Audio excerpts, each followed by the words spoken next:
பகுதி 6 ஆர்டிக்கல் 152 237 வரைக்கும் மாநிலத்துக்கான சீரான அமைப்பை பற்றி கூறுகிறது. 154ங்கிறது ஆளுநரோட நிர்வாக அதிகாரம்.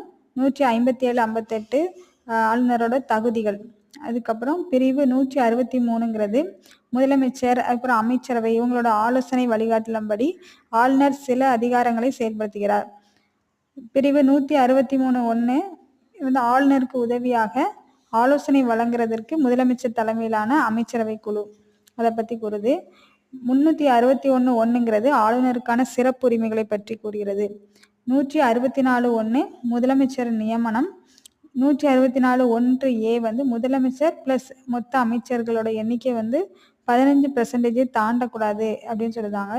1986 வந்து தமிழ்நாடோட சட்ட மேலவை வந்து நீக்கப்படுது. 1862 சென்னை, மும்பை, கொல்கத்தால உயர் நீதிமன்றங்கள் உருவாக்கப்படுது. 226 உயர் நீதிமன்றம் பற்றி கூறுது. 32 உச்ச நீதிமன்றம். 52 குடியரசுத் தலைவர் வேண்டும் என்கிறது இந்தியாவிற்கு. 56 குடியரசுத் தலைவரோட பதவிக்காலம்.